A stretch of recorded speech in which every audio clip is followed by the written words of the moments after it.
yana daga cikin aikin da ya fi burge iblis shine mutuwar aure.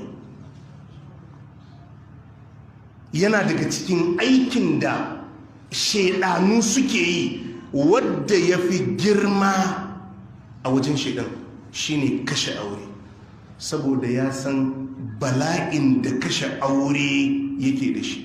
Ɗaya daga cikin malamai suka ce duk lokacin da kaga aure ya mutu galibi mutane ne suke ganin mata da miji ne suka rabu, amma a hakika family biyu ne suka rabu. Wannan sake matar da ya yi ya raba tsakanin sama da mutum 100, domin ya raba wancan gidan ne da wancan gidan. Matarka da kake aure, kaninka in bayi da lafiya sai ka samu wanta ma ya zo ya gaishe shi, daga ran da ka sake ta ba wadda za ka sake gani daga gidansu ya zo wannan zumunci. Haka duk lokacin da ka fusata ka tunzura ka tsaya tukunna kai lissafi. Wata in lokacin da kake cikin fushin akwai abubuwan da ba za su faɗo maka ba, sai ka samu a cikin yayunta akwai wani mai mutunci, mutumin ka ne, wadda a yanzu lokacin da kake cikin fushin ba zai faɗo maka ba. Lokacin da kake cikin fushin akwai abin da ba za ka iya tunowa ba sai bayan ka yi shiga. Sai ka ga a cikin familin akwai wadda sanadiyar auren kuka kullu da shi ya zan zumunci na yan uwantaka da addini, wadda bayan ka sake musu yar shi ba za ka so ma ku haɗu da shi ba. Raba gida biyu ne, dangantakan family biyu ake rabawa. Ba kes ne tsakaninka da matarka ba, rigima ne tsakanin gidaje biyu, da familinku da familinsu. Duk damuwan da ya tashi a familinsu suna zuwa. In damuwa ya tashi a familinsu suna zuwa. Shi kuma iblis ya san illar fasakan mutanen. Shi ba yana kallon ka da kai da matarka bane, ya san barakar da zai samar a cikin al'umma. Ya san barakar da zai samar a cikin al'ummar. Jama'a muna fahimta? Saboda ka idan ya haddasa kisan aure to sai ya ƙara mishi matsayi a fadarsa, saboda ya san barna da illa da ya yi. Me yasa annabi sallallahu alaihi wa alihi wa sallam ya yi Allah wadarai da annamimi, ya ce kuma annamimancinsa tun a kabari za a fara mishi azaba. Annamimi shine mai ɗaukan maganan sharri daga wani waje ya kai wani waje.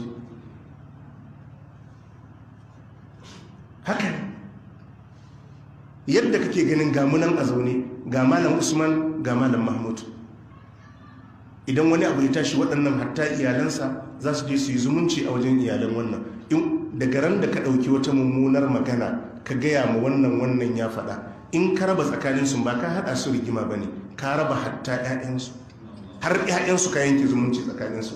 Annamimi bai yi ba, har 'ya'yansu daga ran da aka ce ba su magana Allah ya sauwaƙe, daga ran da aka ce sun samu saɓanin ba su biyu suka yi ba, har 'ya'yansu sun rabu akan wata ƙaramar magana. Sai ka je ka haddasa fitina a tsakanin mutane. Shi sa karka yadda da wadda zai dinga zuwa yana gaya maka irin waɗannan maganganu.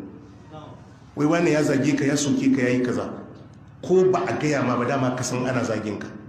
Ka sani ana zagin ka, ana kushe ka, to ka ɗauka baka da lokacin kuma a zo a gaya maka. Yanzu kai ka ɗauka ba a zagin ka, kai ka ɗauka ba a kushe ka.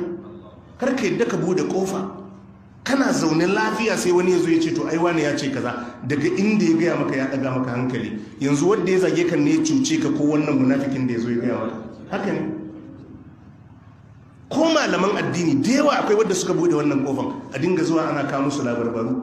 Yanzu muka gama karanta annabawa yadda aka dinga daga da su, ya za a yi ka karanta suka yi da'awa ba a zage ka? Zai yiwu ne? Ba zai yiwu ba. Kullun ya amadu ala shakilatihi, masu zagi su je su yi zagi, kai kuma ka ci gaba da karanta zuwa da da'awa. Kar ka bude kofa wani zai ce maka wai an zage ka. Za ka yi ta wahalar da kanka, za ka yi ta shiga kunci, za ka yi ta shiga damuwa. Wannan kashe auren da zai yi shi ya sani wannan kofa ce mai sauki ya samu dama na bata tarbiyyan 'ya'yanku. Ba ya jinjina ma wanda ya kashe aure ba? To bayan fasa family biyu da ya yi, ya katse zumunci tsakaninsu, sannan kuma ya samu dama mai sauki na lalata tarbiyyan 'ya'yanku ko da ya raba. Inda uwarsu ai akwai abin da za ta iya yi. Saboda haka kashe aure ƙofofi ne da yawa. Ya halatta in matakin aure ya mutu ya kai ya mutu, amma dai ba irin yadda mutanenmu suke kashe auren nan. Gaskiya bai dace. Mutum zai zauna da mace shekaransu 20-25, rana ɗaya ya sake ta akan dalilin da bai kai ya sake ta, dalilin da shari'a ba ta yadda da shi ba. Wani sun zo suna shari'a a gabana, matar tana mai da magana, ya zare ido ya zage ta, wai ina wasa da ke ne. Na ce kana wasa da ita, karyan banza a nan ne za ka zo ka buɗe mutane ido, wai kana wasa da ita. Haka ne, lokacin da mutane idonsu ya rufe sai su gagara sanin me suke fara. Gafa jama'a, wai ke ina wasa da ke ne. Na ce ta Allah ka fara ka ba mutane waje, kawai ku yi bayani mu ne za ka ce wani kana wasa da ita.